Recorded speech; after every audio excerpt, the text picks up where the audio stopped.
আপনি কি কখনো একটি জীবন বাঁচাতে কোনো ভূমিকা নিয়েছেন? কখনো একজন মুমূর্ষু রোগীকে বাঁচাতে স্বেচ্ছায় রক্তদান করেছেন? যদি আপনি একজন সুস্থ প্রাপ্তবয়স্ক মানুষ হয়ে থাকেন আর যদি স্বেচ্ছায় রক্তদান না করে থাকেন, তাহলে আপনি আপনার জীবনের মহৎ দান এখনো করেননি। কারণ রক্তদান জীবনদান। এই পৃথিবীতে ভালোবেসে মানুষের জন্য যতগুলো কাজ করা যায় তার মধ্যে সবচেয়ে পুণ্যের এবং তৃপ্তির কাজ স্বেচ্ছায় রক্তদান। আমরা সবাই জানি জীবনে বেঁচে থাকার জন্য প্রয়োজন রক্তের। বিজ্ঞানের অগ্রগতিতে আজ অনেক কিছু আবিষ্কার হলেও মানবদেহের কৃত্রিম রক্ত আজও আবিষ্কার হয়নি। প্রয়োজনের সময় রক্ত পাওয়া এবং দূষিত রক্তের অভিশাপ থেকে একজন মুমূর্ষু রোগীকে রক্ষা করার জন্যই দরকার আরেকজন মানুষের নিরাপদ ও সুস্থ রক্তের। আর এর জন্য প্রয়োজন সচেতন সমাজকে এগিয়ে আসা। একবার ভাবুন, আপনার রক্তে বেঁচে উঠছে একটি অসহায় শিশু অথবা একজন মৃত্যু পথযাত্রী মানুষ। কেমন অনুভূতি হবে তখন আপনার? আসলে রক্তদাতাদের আন্তরিক ভালোবাসায় বেঁচে ওঠে বহু জীবন। আমাদের আশেপাশের বহু মহান ব্যক্তিরা রক্তদান করেন বলেই বহু গর্ভবতী মা এই পৃথিবীতে একটি শিশুর জন্ম দিতে পারে। রক্তদাতারা স্বেচ্ছায় রক্তদান করেন বলেই দুর্ঘটনায় মারাত্মক জখম বহু রোগী নতুন জীবন পায়। তবে দুঃখের বিষয় কি জানেন? আজও বহু মানুষ রক্তের অভাবে প্রাণ হারায়। প্রিয়জনের জন্য 1 ইউনিট রক্তের প্রয়োজনে আজও বহু মানুষ পাগলের মতো এদিক ওদিক ছোটাছুটি করেন। কখন জানেন? যখন হাসপাতালের ব্লাড ব্যাংকে রক্ত থাকে না। বলা হয় বিশ্বে প্রতি 2 সেকেন্ডে 1 ইউনিট রক্তের প্রয়োজন হয়। কিভাবে মেটে এত রক্তের প্রয়োজন ভেবেছেন কখনো? আমাদের রাজ্য স্বেচ্ছায় রক্তদানে অনেকটা এগিয়ে, তবুও মাঝে মধ্যেই রক্ত সংকট দেখা দেয়। শোনা যায় বিগত কয়েক সপ্তাহ ধরে নির্বাচন নিয়ে ব্যস্ত থাকায় রাজ্যে সেভাবে রক্তদান শিবিরের আয়োজন করা হয়নি। রক্তের যোগান কম থাকায় এই মুহূর্তে ব্লাড ব্যাংকগুলোতেও নাকি রক্ত সংকট দেখা দিচ্ছে। তাই এই সময় রক্তদানের গুরুত্ব নিয়ে আজ আমাদের এই বিশেষ টক শো। নমস্কার, আমি দীপেন আর আপনারা দেখছেন নিউজ ভ্যানগার্ড। আজ আমার সাথে স্টুডিওতে রয়েছেন সোসাইটি অফ ভলেন্টারি ব্লাড ডোনার্সের সভাপতি চন্দন সরকার। চন্দনবাবু, স্বাগত আপনাকে আজকের অনুষ্ঠানে। চন্দনবাবু, ব্যক্তিগতভাবে একটা প্রশ্ন শুরুতেই আপনাকে করি, কতবার রক্ত দিলেন? সাধারণত এটা আমি বলি না, তবু যেহেতু আপনি বলছেন, আমি 62 টাইমস শিবিরে দিয়েছি। আচ্ছা।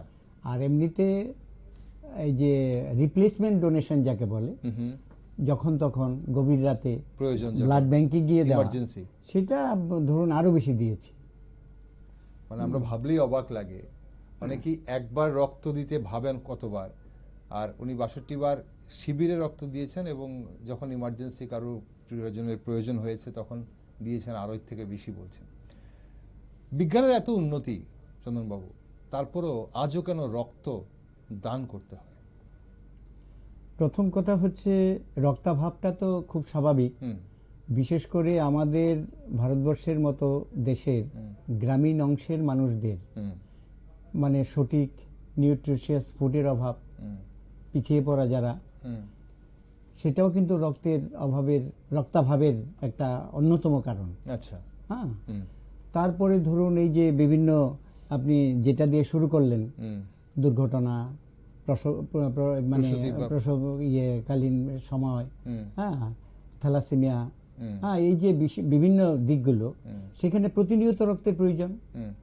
সাথে সাথে কিন্তু একটা এটাও আপনি বলে দিয়েছেন, সেটা হলো পৃথিবীতে বিজ্ঞানের জয়যাত্রা, চাঁদে আমরা পৌঁছে গেছি, কিন্তু এখনো রক্তের বিকল্প কিছু আমরা বের করা সম্ভব হয়নি। ঠিক, একজন মানুষের রক্তের অভাব মেটাতে পারে আরেকজন মানুষের রক্ত, তাহলে মানুষকে এগিয়ে আসতে হবে। এখানে মানুষই মানুষের জন্য।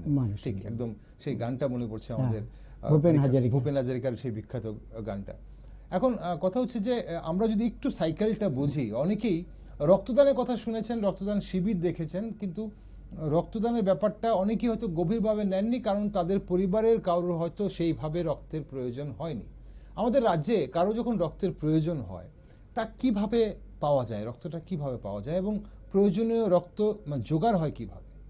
প্রথমত হচ্ছে সবটাই হচ্ছে আপনার ভলান্টারিলি কালেকশন হয় এবং WHO বিশ্ব স্বাস্থ্য সংস্থা পরীক্ষা নিরীক্ষা যাচাই বিচার করে দেখেছে বিভিন্নভাবে আমরা রক্ত সংগ্রহ করতে পারি। নাম্বার 1 হচ্ছে ভলান্টারি ব্লাড ডোনেশন, তারপরে হচ্ছে আপনার রিপ্লেসমেন্ট ডোনেশন, যখন ব্লাড ব্যাংকে রক্ত নেই, রোগীকে বাঁচাবার জন্য রক্তের প্রয়োজন, ডাক্তারবাবু বললেন রক্ত ছাড়া হবে না, তখন রক্ত তো কৃত্রিম রক্ত পাওয়ার প্রশ্ন নেই, তখন ওই যে পেশেন্ট পার্টি তার আপনজন, প্রিয়জন, প্রতিবেশী, সহপাঠী, হ্যাঁ, সহকর্মী, ওরা এসে যখন রক্ত দেন, এটাকে বলা হয় রিপ্লেসমেন্ট ডোনেশন। আর ইদানিংকালে সেটা নেই বলা যাবে না, যেটা প্রফেশনাল ডোনেশন, যেটা ভয়ঙ্কর, টাকার বিনিময়ে যে রক্ত পাওয়া যায়, ছিল একসময়। একসময় তো অবশ্যই ছিল। যখন মানুষ বিপদে পড়ে, আমরা যতই বুঝাবার চেষ্টা করি যে এই যে প্রফেশনাল ডোনারদের কাছ থেকে রক্ত নেওয়া মানে আরেকটা বিপদ ডেকে আনা। হ্যাঁ, তারপরে যখন রক্তের প্রয়োজন, সুস্থ নিরাপদ রক্ত, যেটা নিরাপদ রক্ত, রক্তদানের মূল কথা হচ্ছে নিরাপদ রক্ত সরবরাহ করা। তাই তখন আপনার ডাক্তারবাবু যখন বললেন রিকুইজিশন দেওয়া হয় ওয়ার্ড থেকে, সেই রিকুইজিশনটা নিয়ে ব্লাড ব্যাংকে যেতে হয়। ব্লাড ব্যাংকে গেলে পরে তখন রিকুইজিশন দেখে যে ওই গ্রুপের রক্ত আছে কিনা, হ্যাঁ, যদি থাকে তাহলে ওই কিন্তু রিকুইজিশনের সাথে পেশেন্টের দেহ থেকে একটু রক্ত নিতে হয়, ক্রস ম্যাচিং এর জন্য। শুধু গ্রুপ নয়, বিভিন্ন রকম ম্যাচিং, কারণ এটা তো একটা ভয়ঙ্কর ব্যাপার। কোনো কারণে যদি মিস না করে তাহলে রক্ত দেওয়ার পরেও কিন্তু দুর্ঘটনা ঘটতে পারে। সেই জন্য তার দেহ থেকে খানিকটা রক্ত নিয়ে আসতে হয় টিউবে করে, তা এটা এনে ব্লাড ব্যাংকে দিলে ওই রক্ত থেকে ওটা ক্রস ম্যাচিং হবার পরে তারপর তাকে রক্তের যোগান দেওয়া হয়। এখন প্রশ্ন হচ্ছে যে আজকে আমরা যেই আলোচনা নিয়ে আমরা বসেছি, রক্তের অভাব, যখন রক্ত না থাকে রিকুইজিশন নিয়ে আসা হলো, ব্লাড ব্যাংকের কর্মী বললেন রক্ত নেই, তখন কি করবে? তখন ওই রিপ্লেসমেন্ট ডোনেশনের কোন একজন অন্য কেউ অন্য কাউকে নিয়ে আসতে হবে, ডোনারকে নিয়ে আসতে হবে। ডোনারের কাছ থেকে রক্তটা কালেকশন করা হলো, এটাকে স্ক্রিনিং করা হলো, 2.5 থেকে 3 ঘন্টা সময় লাগে। ওই ব্লাড, তখন ব্লাড ব্যাংকের কাজ হয়ে যায় একজন থেকে নিয়ে আরেকজনকে দেওয়ার মাঝখানে যে কাজটুকু 2-2.5 ঘন্টার মধ্যে সেই কাজগুলো করা, রক্তটা ঠিক আছে কিনা সবগুলো স্ক্রিনিংটা করা। ঠিক। ত্রিপুরা রাজ্যের কোন কোন হাসপাতালে, বড় বড় হাসপাতালগুলোতে তো যেমন আমাদের আগরতলা গভর্নমেন্ট মেডিকেল কলেজ বা IGM, এই জায়গাতে নিশ্চয়ই ব্লাড ব্যাংক রয়েছে, এবং কোন কোন কটা মোটামুটি ব্লাড ব্যাংক রয়েছে? আমাদের রাজ্যে 14টা। এর মধ্যে 14টা সরকারি এবং 2টো প্রাইভেট। 2টো প্রাইভেট বলতে একটা ILS, একটা হচ্ছে TNC। ওকে, এই দু জায়গাতেই রয়েছে। তাহলে কি আমরা প্রত্যেকটা জেলাতে কি ব্লাড ব্যাংক রয়েছে আমরা বলতে পারি? প্রত্যেকটা জেলাতে মহকুমা স্তরে হয়তো কিছুটা রয়েছে, আছে 14টা যেহেতু 14টা। তারপরে হচ্ছে কোথাও কোথাও কিন্তু আবার এই 14টার বাইরে স্টোরেজ সেন্টার আছে, যেখানে ব্লাড ব্যাংক নেই, ব্লাড ব্যাংক থেকে ওখানে কিছু নিয়ে রক্ত রাখা হয়। কোনো মুমূর্ষু রোগী রক্ত দিতে হবে, তখন ওই রক্তটা দিয়ে তাকে বাঁচানোর চেষ্টা করা হয়। ব্লাড ব্যাংক নেই। ওকে। আর চন্দ্রবাবু, আমাদের একটা জিনিস প্রায় সময় জানতে খুব ইচ্ছে করে, যেটা হচ্ছে যে এই ত্রিপুরা রাজ্যে মোটামুটি অন অ্যান এভারেজ প্রতিদিন কত ইউনিটের রক্তের প্রয়োজন? আমাদের প্রথমেই বলছি যে রাজ্যের দরকার কতটা। 1% of the total population. 1% of the total population, আমাদের মোট যে লোক সংখ্যা, তার থেকে 1% লোক যদি নিয়মিত রক্তদান করে, তাহলে কোথাও কখনোই রক্তের অভাব হবার কথা নয়। 100 জনের মধ্যে একজন রক্তদান করলে আর হবে? কিন্তু দুঃখের ব্যাপার হচ্ছে সেটাও তো নিয়মিত হচ্ছে না, যার জন্য কখনো কখনো অভাব দেখা দেয়। ঠিক। এখন এই যে এই মুহূর্তে গত বেশ কিছুদিন যাবত ধরে শোনা যাচ্ছে যে একটা রাজ্যে একটা রক্ত সংকট চলছে, বিষয়টা কি আদৌ সত্যি? হ্যাঁ, অবশ্যই। এবং গত সপ্তাহে আমরা মিটিংয়ে বসেছিলাম, যেখানে দপ্তরের ডিরেক্টর থেকে শুরু করে আরো ইয়েরা ছিলেন, অফিসাররা ছিলেন, সেখানে এই নিয়ে আলোচনা হয়েছে। আর আমি বলি, আমি বিগত 25 বছর যাবত এই কর্মসূচির সাথে যুক্ত। এইবারের মতো এত সংকটটা কোনোবার কিন্তু আমি দেখিনি। প্রতি বছরই একটু একটু কোনো একটা কারণে হয়। যেমন আমাদের রাজ্যে, আমাদের অভিজ্ঞতা থেকে বলছি, 3টে সময় আমাদের রক্তাভাব দেখা দেয়। এক হচ্ছে দুর্গাপুজো, তখন রক্তের অভাব দেখা দেয় দুর্গাপুজোর সময়। 2 হচ্ছে 12 পরীক্ষা, দ্বাদশ শ্রেণীর পরীক্ষা। 3 হচ্ছে নির্বাচন। এখন ব্যাপার হচ্ছে এইবার কিন্তু তিনটার মধ্যে দুটো পড়ে গেছে, নির্বাচন এবং পরীক্ষা। এইবার দুটো পড়ে গেছে, একদিকে হচ্ছে পরীক্ষা, আরেকদিকে হচ্ছে নির্বাচন। আচ্ছা, আগে পরীক্ষা শেষ হলো, তারপর নির্বাচন শুরু হলো, এই তো মানে পাশাপাশি চললো। ফলে এইবারের যে ক্রাইসিসটা এটা মানে বেশি হয়ে গেছে আর কি, সেটা আগে কখনো এমনটা দেখা যায়নি। আরেকটা কথা আমি অবশ্যই এখানে যোগ করতে চাইছি, সেটা হলো আমাদের এটাও অভিজ্ঞতা, এটার মূল হচ্ছে এই যে রক্ত সংগ্রহের মূল জায়গা হচ্ছে ক্লাব সংগঠনগুলো। আচ্ছা, ক্লাব সংগঠনগুলো প্রতি বছরই আমরা দেখেছি বিগত বছরগুলোতে ক্লাব সংগঠনগুলো নির্বাচন হচ্ছে। নির্বাচন তো একটা গণতান্ত্রিক পদ্ধতি, প্রতি 5 বছর আসবেই। তো সুতরাং আমাদের একটা ক্যালেন্ডার আছে, ক্যালেন্ডারের মধ্যে আপনার বিভিন্ন সংগঠন, বিশেষ করে ক্লাব সংগঠন কোন মাসে কত তারিখ কে রক্ত দেবে, এগুলো লিপিবদ্ধ করা আছে নাম দিয়ে। হ্যাঁ, সিস্টেমেটিক। এইবার হচ্ছে কি, যেমন ধরুন রক্তাভাব দেখা দিয়েছে, আমরা জানি আমরা এর সাথে যুক্ত, ফোন করা হলো, আমাদের ফোন করছে যে পজিটিভ একটা রক্ত দরকার হয়, ভীষণ দরকার, একটু সাহায্য করুন। তা বললাম যে এখন তো খুব অভাব, এখন তো আপনাদের এই মুহূর্তে আমরা পারছি না দিতে, আপনাকে ডোনার করতে হবে, রিপ্লেসমেন্ট। তখন বলছে আরে আমার চোখের সামনে আপনাদের ক্যালেন্ডার, আজকেও তো দুটো শিবির হবার মানে হয়েছে। আচ্ছা, আমাদের ক্যালেন্ডার নিয়ে মানুষ অ্যাওয়্যার হয়েছে। এখন ব্যাপার হচ্ছে ক্যালেন্ডারে দেখতে পাচ্ছে দুটো ক্লাব সংগঠনের আজকে, তো ওরা বলছে দুটো তো শিবির হলো, আপনি বলছেন 1 ইউনিটও রক্ত দেওয়ার মতো নেই, এটা কি করে হয়? তখন বলতে হচ্ছে, মানে বলা হলো আর কি, খুঁজে করেনি ওরা। এবং এইবারই এটা কিন্তু বেশি দেখা গেছে, কোন ক্লাব সংগঠন এই ডিউরিং ইলেকশন আগের থেকে একদম হাত গুটিয়েছে। ফলে অভাবটাকে প্রচন্ড ভাবে আমি একটা জায়গা করে আসবো। এই যে মানে এটার পেছনে কারণটা আপনি বললেন যে তাহলে ক্লাব সংগঠনগুলো হাত গুটিয়ে নিয়েছে এবার উচ্চ মাধ্যমিক পরীক্ষার আগে থেকে শুরু করে এবং নির্বাচনকে ঘিরে।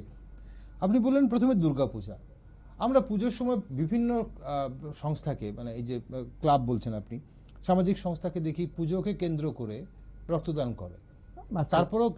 তারপরেও দুর্গাপূজার সময় রক্তদান বলছেন সংকট, মানে সংকট। সেটা হচ্ছে ব্যাপার হলো যতটা দরকার, আচ্ছা যতটা দরকার ততটা আমরা পাচ্ছি না। আচ্ছা, পুজোতেও কিন্তু হচ্ছে না তা নয়, কিন্তু ধরুন পুজোতে আরেকটা ব্যাপার হচ্ছে, যদিও এখন এটা নেই, আমরা ভালো আছি, পুজো মানেই কিন্তু রক্তের প্রয়োজনীয়তা বেড়ে যায়।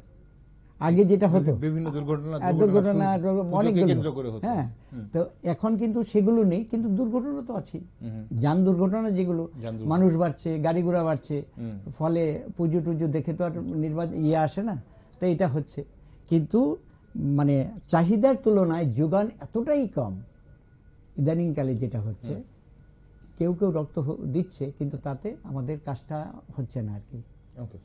এই যে আপনি বললেন উচ্চ মাধ্যমিক পরীক্ষার সময় রক্তদান মানে সেটা কম হয় বা রক্ত সংকট দেখা দেয়, উচ্চ মাধ্যমিক পরীক্ষার সঙ্গে কি সম্পর্ক? উচ্চ মাধ্যমিক যারা দিচ্ছে তাদের তো আমরা ধরে নিতে পারি ওরা তো প্রাপ্তবয়স্ক না, ওরা তো রক্তদান করে না। না, উচ্চ মাধ্যমিক থেকেই শুরু হয়ে যায়, উচ্চ মাধ্যমিক থেকেই শুরু। আচ্ছা, আমরা যে এই যে society of voluntary blood donors, আমি যেখান থেকে এসেছি, আমাদের মূল কাজ হচ্ছে মোটিভেশন, উদ্বুদ্ধকরণ।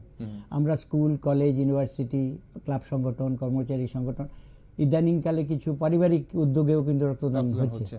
যারাই রক্তদান কর্মসূচি হাতে নিচ্ছে আমাদের জানাচ্ছে বা আমরা খবর নিচ্ছি, নিয়ে তাদের পাশে যাওয়া এবং তাদের আয়োজনটাকে একটু সুপারভাইজ করা, যাতে সহযোগিতা হয়, এবং একবার করলেই তো সে পরের বার মানে করবে, তাদের একটু উৎসাহিত করা, সেটা আমরা করি।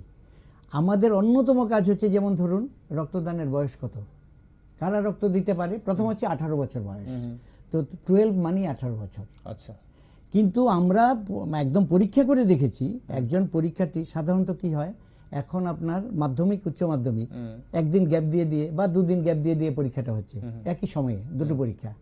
তা আজকে একটা পরীক্ষা হলো, 2 দিন পর আরেকটা পরীক্ষা, 2 দিন নয়, পরের দিনও যদি পরীক্ষা থাকে, যদি কোনো পরীক্ষার্থী বা পরীক্ষার্থিনী যদি রক্তদান করেন, বিন্দু মাত্র ক্ষতি হওয়ার সম্ভাবনা নেই।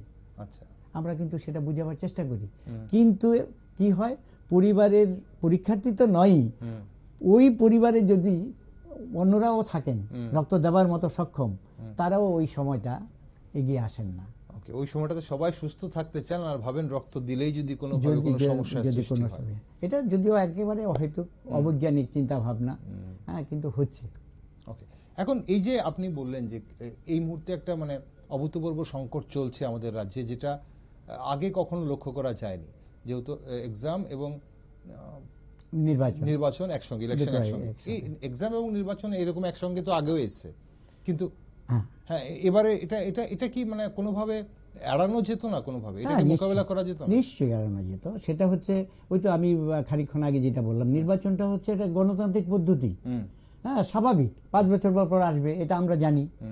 এইবার যে ভোট হচ্ছে এখনই জানি আগামী 5 বছর আবার হবে, তো সুতরাং এখানে কিন্তু আমি অবশ্যই নির্দ্বিধায় একটা কথা বলতে চাই, কিন্তু দোষারোপ নয়, সেটা হচ্ছে দপ্তরের আরেকটু সতর্ক হওয়া উচিত ছিল। আচ্ছা, হ্যাঁ, কারণটা হচ্ছে যেমন ধরুন দুর্যোগের আবহাওয়ার পূর্বাভাসে যখন দেখা যায় ঝড় ঘূর্ণিঝড় আসবে, সে আসবে, তখন কিন্তু প্রশাসনিকভাবে আগের থেকে তাদের সরিয়ে নেওয়া হয়, হ্যাঁ, ক্যাম্প করা হয় যাতে প্রাণহানি কম ঘটে।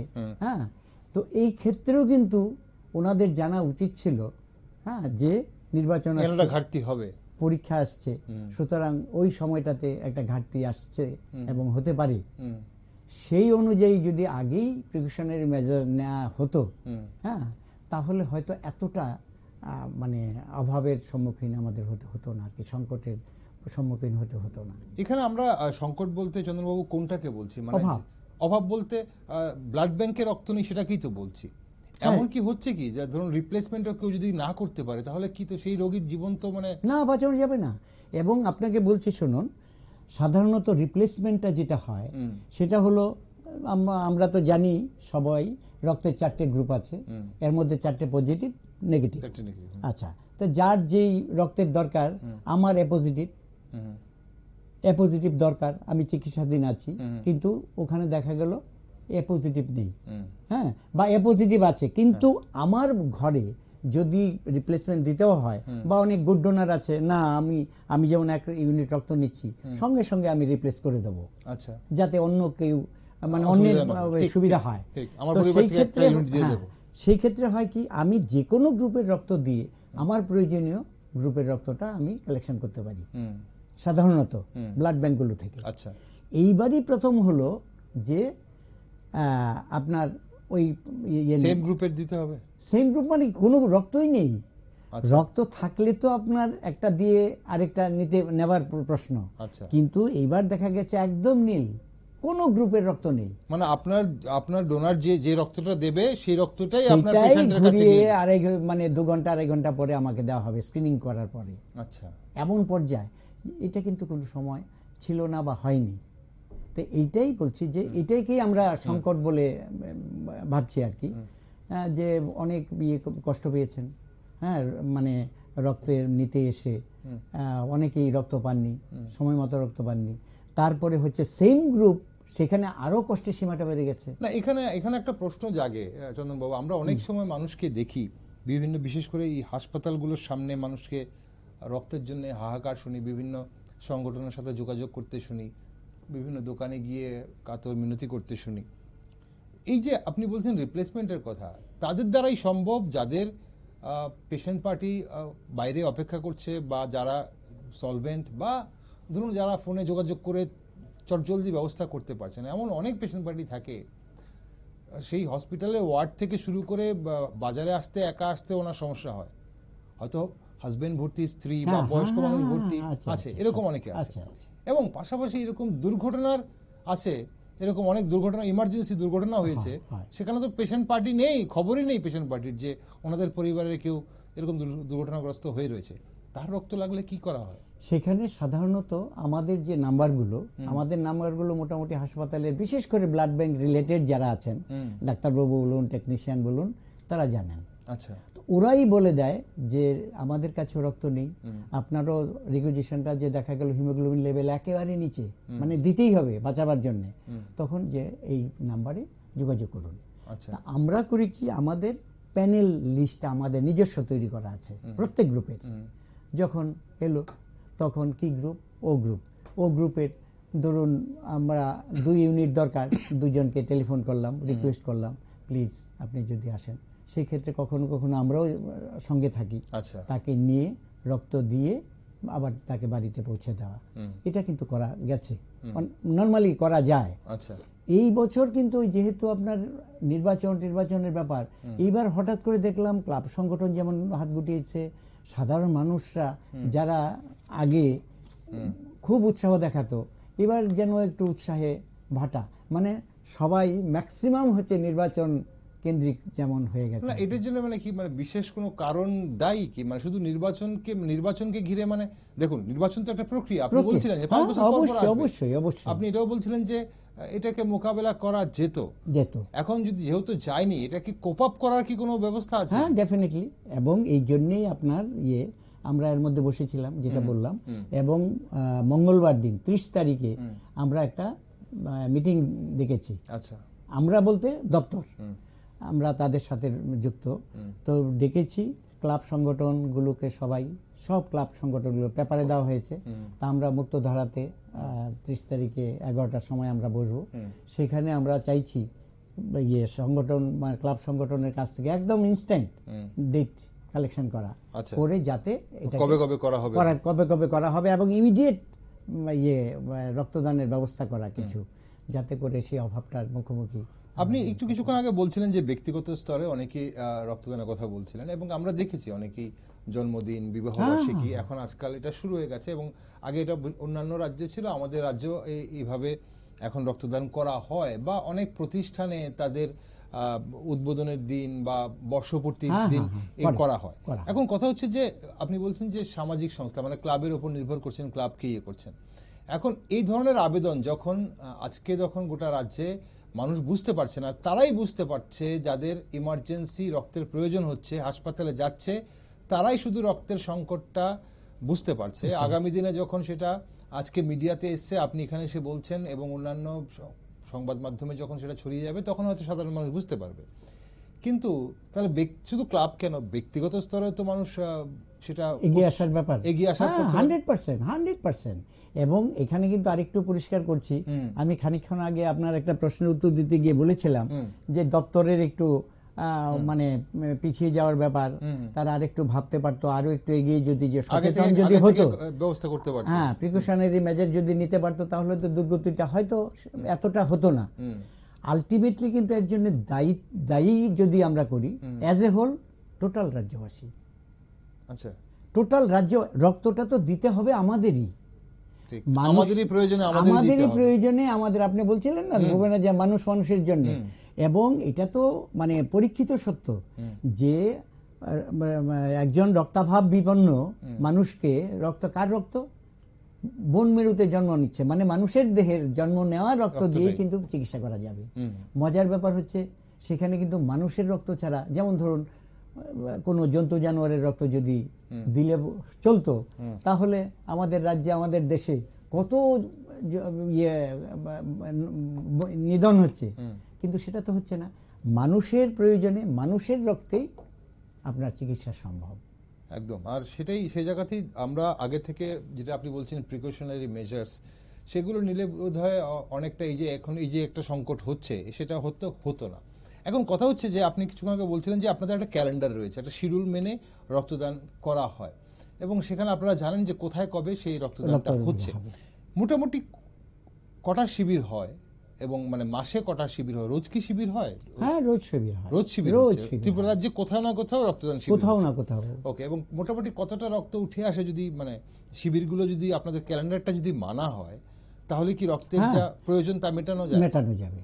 যদি আমাদের ইয়েটা হয়, ক্যালেন্ডারে তো টোটালটা আমরা পাচ্ছি না।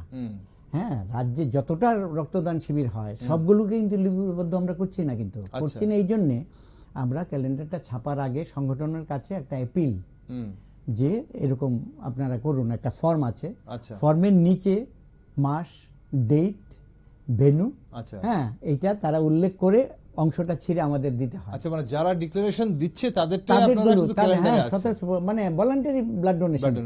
তো সুতরাং তাদেরকে নিয়েই কিন্তু আমরা ক্যালেন্ডারটা করছি। আচ্ছা, সাধারণত কিন্তু বিভিন্ন বছরগুলোতে আমরা লক্ষ্য করেছি করছেন, করছেন একটু একটু হয়তো, আর আমাদের অ্যাপিলটা থাকে নির্দিষ্ট ডেটে কোনো কারণে যদি না করা যায়, দুর্যোগপূর্ণ আবহাওয়া হতে পারে, ক্লাবের কোনো একজন কর্মকর্তার কিছু একটা হতে পারে, সেই ক্ষেত্রে ওদিন করা গেল না, 1 মাসের মধ্যে যাতে ওনারা সেটা করে নেন।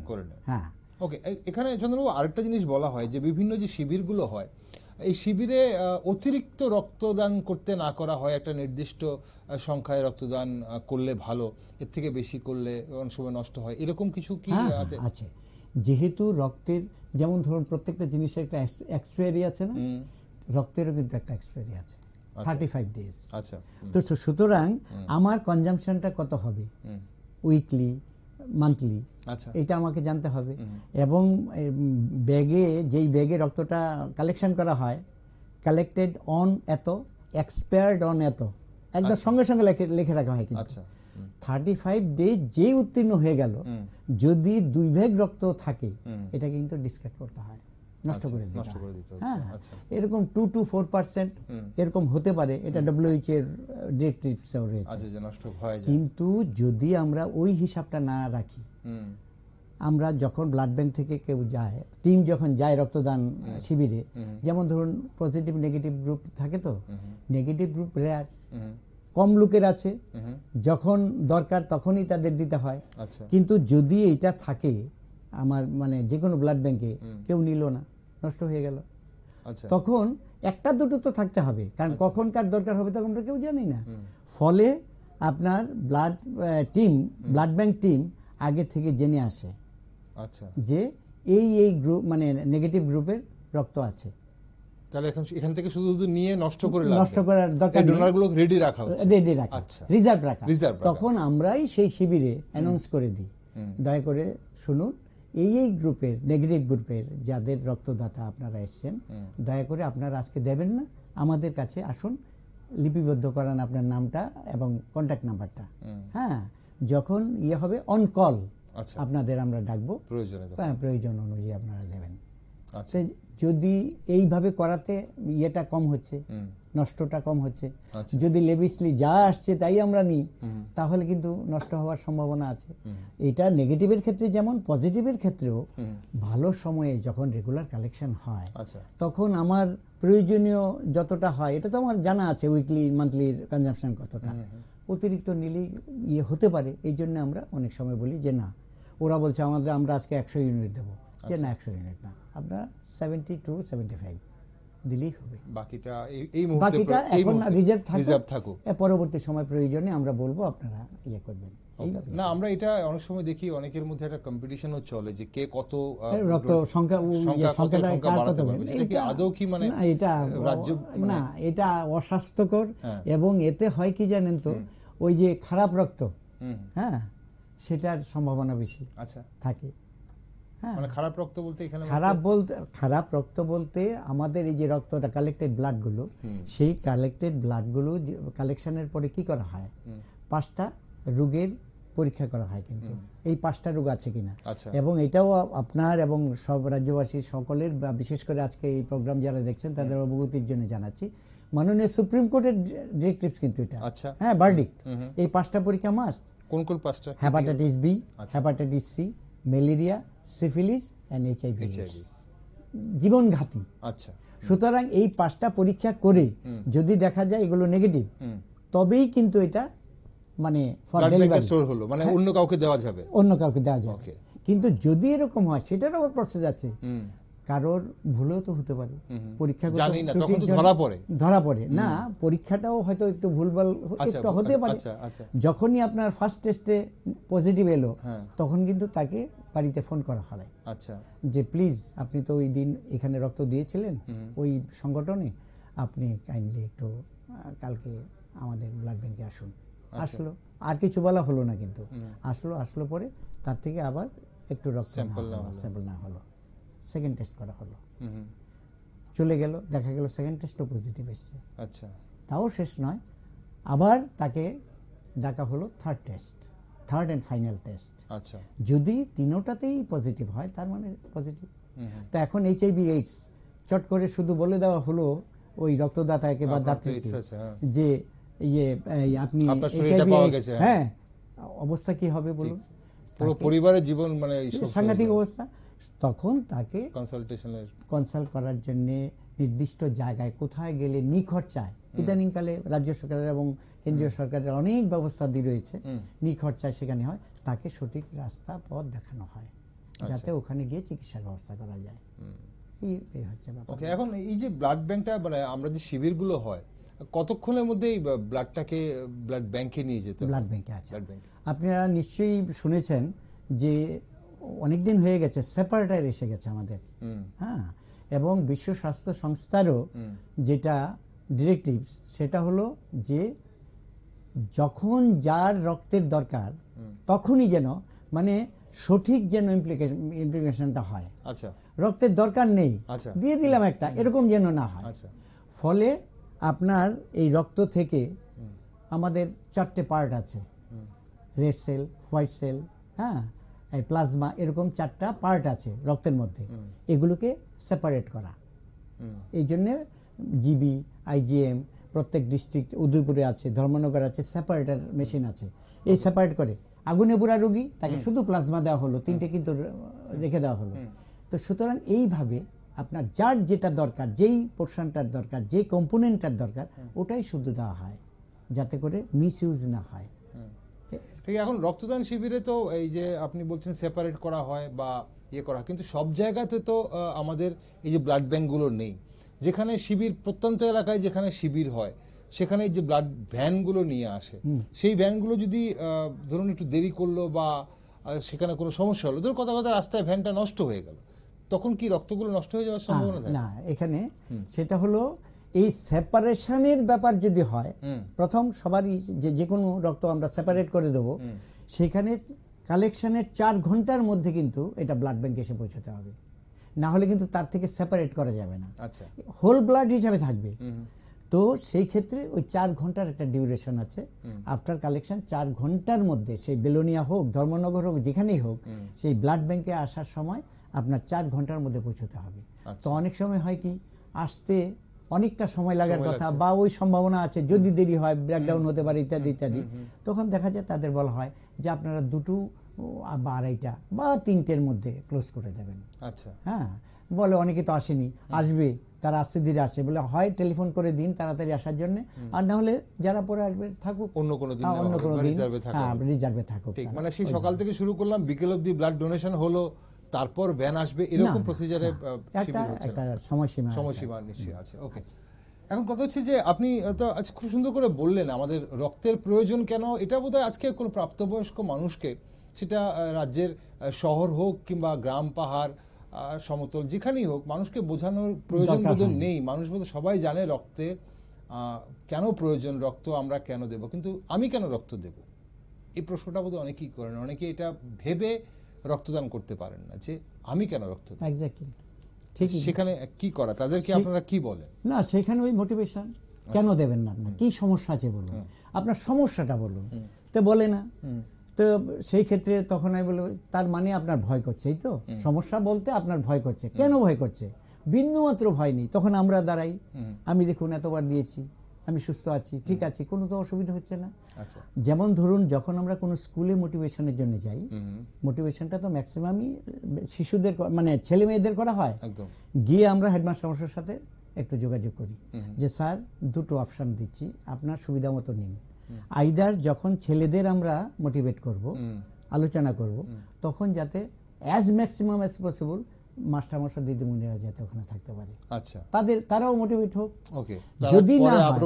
যদি না হয় আমরা ছেলে মেয়েদের করার পরে আবার স্টাফ রুমে এসে তাদের করাবো। একটা জিনিস হচ্ছে, দেখুন, যেটা জাপানে অনেক থেকে প্রচলিত, স্কুলে কলেজে ছেলে মেয়েরা শিক্ষার অন্যতম হচ্ছে মাস্টারমশাই দিদিমণিরা হাতে কলমে করে শেখায়। আমি দেখেছি যেই স্কুলে, যেই কলেজে মাস্টারমশাই 5 জন রক্ত দিয়েছেন, সেখানে কিন্তু ছাত্রছাত্রী, রক্তদাতা দাত্রীর সংখ্যা অনেক বেশি। আচ্ছা, ওই যে আচরি ধর্ম, নিজে আচরি ধর্ম পরে শেখায়, যে ব্যাপারটা। কিন্তু অনেক ক্ষেত্রেই দেখি কি, আমি যেটা করব না সেটা করার জন্য আমি আরেকজনকে বলছি। আমিও একজন শিক্ষক, আমি এই জন্যই কথাগুলো বলছি আর কি। সুতরাং ছেলে মেয়েদের উৎসাহিত করব আমরা, রক্তদানে এগিয়ে যাবার জন্য আমরা পরামর্শ দেব, সাথে সাথে আমাদেরও কিন্তু তাদের যদি সাথী করতে পারি তাহলে নিঃসন্দেহে তারা উৎসাহিত হবে, রক্তদানে এগিয়ে আসবে এবং রক্তদাতা বা দাত্রীর সংখ্যা বাড়বেই। চন্দনবাবু, একটা বিষয় হচ্ছে যে আপনারা রক্তদাতাদের উদ্বুদ্ধ করার জন্য, অনুপ্রাণিত করার জন্য আপনারা কাজ করছেন, আপনি বহুদিন ধরে কাজ করছেন।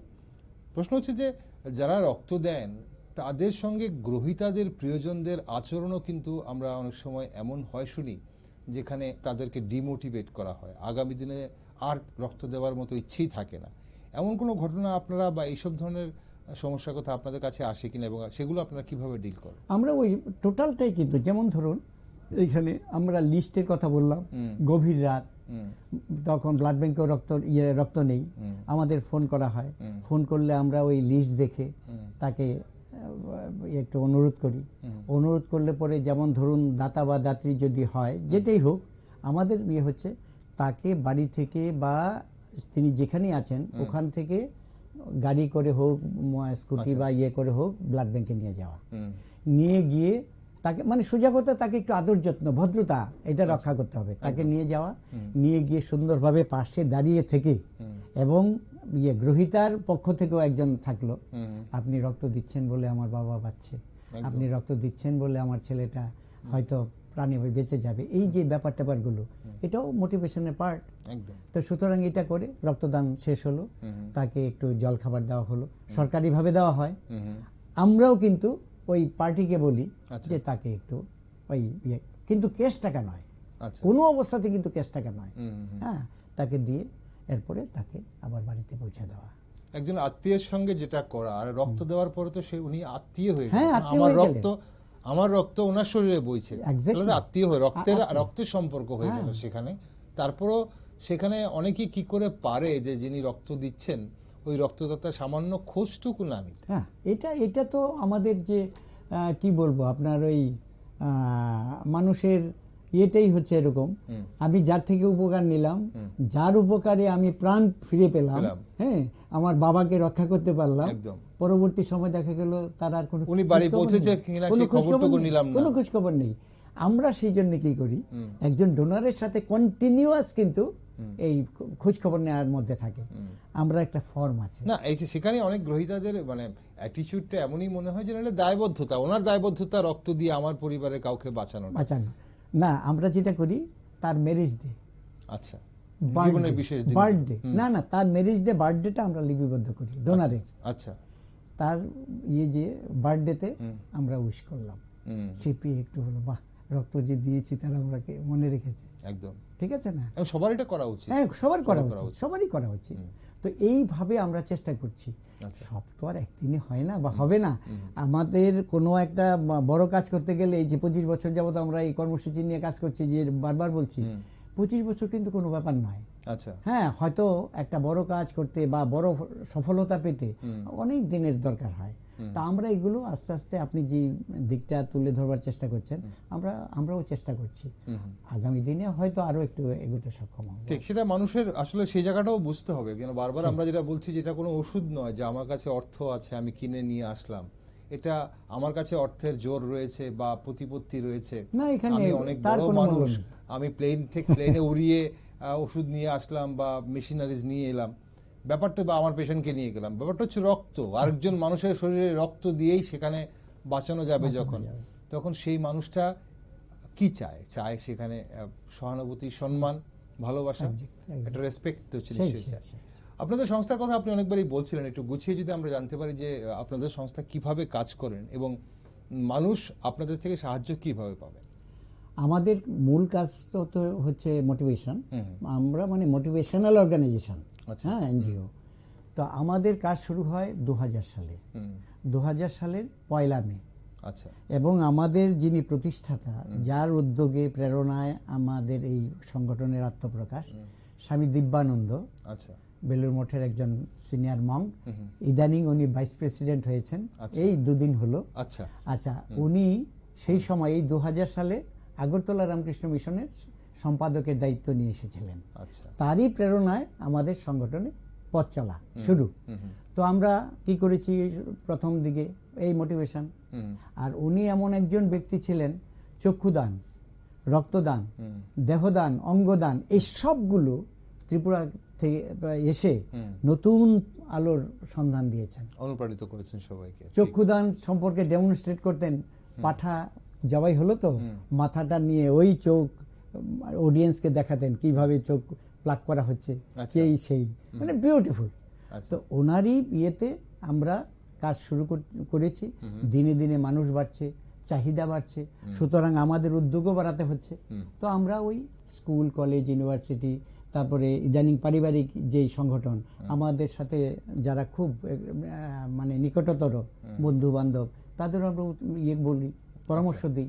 বাবা নেই, বাবার মৃত্যুদিনে করো, হ্যাঁ, তারপরে শ্রাদ্ধ বাসরে, হ্যাঁ, এরকম এই লোক খাওয়ানো, এই খাওয়ানো, সেই খাওয়ানো, এটা না করে আমরা যদি করি ইউনিট রক্তের ব্যবস্থা করতে পারি, বিরাট এর চেয়ে পুণ্যের কাজ তো আর হতে পারে না। হ্যাঁ, এবং এমনও ঘটনা ঘটেছে, আপনাকে বলছি, ক্যান্সার পেশেন্ট ভর্তি হয়েছে, তারপরে তাকে আমরা এই বারবার করে 20-25 ইউনিট রক্ত দিয়েছি। ভদ্রলোক নিয়ে এসছেন, শিক্ষক, পেশেন্ট শিক্ষক, তিনি বলছেন যে সব জায়গায় ঘোরা শেষ, সব জায়গায় শেষ জবাব দিয়ে দিয়েছে যে তাকে বাঁচানো যাবে না, যে কদিন বাঁচে। তো আপনারা যে রক্ত দিয়েছেন তাতে তার লাইফ স্প্যানটা বেড়ে গেছে, তাকে আমাদের মধ্যে কদিন বেশি রাখতে পেরেছি। সে যে মৃত্যুকুলে ঢলে পড়বে আমরা জানতাম। তারপরে শবদেহ নিয়ে গেল, সৎকার হলো। শ্রাদ্ধ বাসরে এই যে বললাম যে 20 ইউনিট রক্ত আমরা দিয়েছি, তিনি নিয়েছেন, বললে যে কারা দিয়েছেন, তো নাম না জানা বন্ধু, আপনজন, প্রিয়জন। সুতরাং তাদের সম্মানার্থে আমরা 22 ইউনিট রক্ত শ্রাদ্ধ বাসরে কালেকশন করব, মানে পরিবার প্রিয়জনরা মিলে দিচ্ছেন। বাহ! এই যে উদ্যোগ, এটাও তো পার্ট অফ মোটিভেশন এবং সবচেয়ে বড় মোটিভেশন। তো এটাই আমি রাজ্যবাসীর কাছে বিনীতভাবে অনুরোধ করব, এই যে পদগুলো, যেহেতু আমরা জানি রক্তের কোনো বিকল্প নেই, এখনো হয়নি, সুতরাং রক্ত দিয়েই রক্তের ইয়ে মেটাতে হবে। সবাই এই কর্মসূচিতে না এগুলো কিন্তু সম্ভব নয়। ঠিক। আর এই যে আমাদের এক্ষুনি যেটা আমরা রক্তদান সম্বন্ধে আপনার কাছে তো জানছিলাম, কিন্তু এই যে এক্ষুনি যে আপনি বললেন, বা আমাদের এই মুহূর্তে যেটা চলছে, এই সময় যে সংকটটা চলছে, এটা কতদিনের মধ্যে মোটামুটি এই সংকট শেষ হয়ে যাবে বলে মনে হচ্ছে? এবং আমার মনে হয় যে আমরা মঙ্গলবারে বসছি 30 তারিখে, সেই দিন থেকেই আশা করি, এবং শুরু হয়ে গেছে। যেমন আগামীকালকে আমাদের আরেকটা এনজিও আছে, ওখানে আমাদেরই খুব প্রিয়জনা, মানে আমার অনেক ছাত্রছাত্রীরা আছে ওখানে। তো যিনি আমাদের, আপনারা হয়তো জানেন, এটা অপ্রাসঙ্গিক হলো, আমাদের প্রয়াত হয়েছেন প্রাক্তন প্রধান শিক্ষক পরেশচন্দ্র চক্রবর্তী, রাজ্যের বিশিষ্ট শিক্ষক। তো তাকে শ্রদ্ধা জানাবার জন্য কালকে একটা স্মরণ সভা। তো আমাকে বলেছে, স্যার এটা কেমন ভাবে করা যায় ইত্যাদি। আমি বললাম সবচেয়ে প্রাণবন্ত করা যাবে তারকে শ্রদ্ধা জানিয়ে একটা রক্তদান শিবির করো। আগামীকাল করছি, মানে পরেশ স্যারের স্মরণ সভায় রক্তদান সেবা ও সহায়তা পরিষদ একটা, ওনার জীবনটা দিয়ে গেছেন সমাজের জন্য, এবং ওনার স্মরণ সভা এই সামাজিক কাজ নিয়ে করলে বোধহয় সবচেয়ে সুন্দরভাবে হবে এবং তার আত্মাও তৃপ্ত হবে। একদম। আমরা অনুষ্ঠানের শেষ পর্বে চলে এসেছি চন্দন বাবু। আজ খুব অনেক কিছু জানলাম আপনার কাছে, এবং দর্শক বন্ধুরা নিশ্চয়ই শুনেছেন, আপনাকে শুনে অনুপ্রাণিত হবেন, উদ্বুদ্ধ হবেন। তবুও যেতে যেতে রক্তদান নিয়ে, স্বেচ্ছায় রক্তদান নিয়ে সবাইকে, আমাদের দর্শক বন্ধুরা যারা আছেন, যারা দেখছেন, রাজ্যে হোক বা দেশের বাইরে হোক, সবাইকে কি বলতে চাইবেন আপনি? আমি একটাই কথা বলবো, অত্যন্ত বিনীতভাবে, বিনম্রভাবে, যে যেহেতু রক্তের কোনো বিকল্প এখনো হয়নি, তো সুতরাং রক্তের প্রয়োজন মেটাতে হবে রক্তদানের মধ্য দিয়ে, মানুষের জন্য। সেইটাই কিন্তু বারবার মনে রাখতে হবে। আমি শিক্ষক শিক্ষিকাদের অনুরোধ করেছি, এখনো করছি, আজকে ব্যানগার্ডের মধ্য দিয়ে। আমি স্কুল কলেজে গেলে বলি, আপনারা ইঞ্জিনিয়ার তৈরি করেন, ডাক্তার তৈরি করেন, কিন্তু আমার একটা আবেদন রইল, আপনারা প্রতি বছর যদি প্রত্যেক শিক্ষক শিক্ষিকা 2 জন করে রক্তদাতা দাত্রী তৈরি করেন, তাহলে আমাদের রাজ্যের রক্তাভাব অচিরেই মানে শেষ করা সম্ভব হবে। এবং এই জন্য মা বাবাদের অনুরোধ করব, ছেলে মেয়েদের এই কাজে এগিয়ে দেওয়ার জন্য, উৎসাহিত করার জন্য আপনারা যথাযথ ব্যবস্থা নেবেন। তাকে বাধা না দিয়ে এগিয়ে দেওয়ার জন্য আপনাদের হাত প্রসারিত হোক, এই আশা রেখে, এবং আবারও রাজ্যবাসী বা আজকের এই অনুষ্ঠান যারা দেখছেন, সকলের কাছে আবারও বিনীত বিনম্রভাবে অনুরোধ রাখব, স্বেচ্ছা রক্তদানে সকলেই আপনারা কম বেশি অংশগ্রহণ করার চেষ্টা করবেন। অসংখ্য ধন্যবাদ চন্দনবাবু, আজ আমাদের সময় দেওয়ার জন্য, আমাদের সঙ্গে থাকার জন্য ধন্যবাদ আপনাকে। চন্দনবাবু বলছিলেন প্রত্যেক শিক্ষক শিক্ষিকারা যদি দুজন করে ছাত্রছাত্রীদের মধ্যে থেকে দুজন করে রক্তদাতা তৈরি করেন তাহলে হয়তো আগামী দিন রক্তের অভাব থাকবে না। আর আমরা অবশ্যই সেটাই বলবো যে আমি নিজে রক্ত দেব আর একজনকে রক্তদানের জন্য উদ্বুদ্ধ করব, তাহলেও বোধহয় রক্তদাতার অভাব হবে না। দর্শক বন্ধুরা, বিশেষজ্ঞরা বলেন শুধু অন্যকে বাঁচাতে নয়, নিজেকে সুস্থ রাখতেও রক্তদান ভালো। রক্তদান স্বাস্থ্যের জন্য অত্যন্ত উপকারী। রক্তদান করার সাথে সাথে আমাদের শরীরের মধ্যে অবস্থিত বোন ম্যারো নতুন কণিকা তৈরির জন্য উদ্দীপ্ত হয়। বছরে 3 বার রক্ত দিলে শরীরের লোহিত কণিকাগুলো প্রাণবন্ততা আরো বেড়ে যায়। মেডিকেল পরিসংখ্যান দেখা গেছে যে নিয়মিত স্বেচ্ছায় যারা রক্তদান করেন ওনারা ক্যান্সারের মতো দুরারোগ্য ব্যাধি থেকে মুক্ত থাকেন। রক্তদাতাদের হৃদরোগ বা হার্ট অ্যাটাকের ঝুঁকিও অনেক কম থাকে। তাই আসুন, স্বেচ্ছায় রক্তদানে আপনিও এগিয়ে আসুন। আপনার দান করা কয়েক ফোঁটা রক্তে বেঁচে থাকুক একটি নিষ্পাপ প্রাণ। আর নিয়মিত রক্তদান করে আপনি নিজেও সুস্থ থাকুন। আর দেশ দুনিয়ার নিউজ আপডেট এবং টকশো দেখার জন্য চোখ রাখুন শুধুমাত্র নিউজ ভ্যানগার্ডে।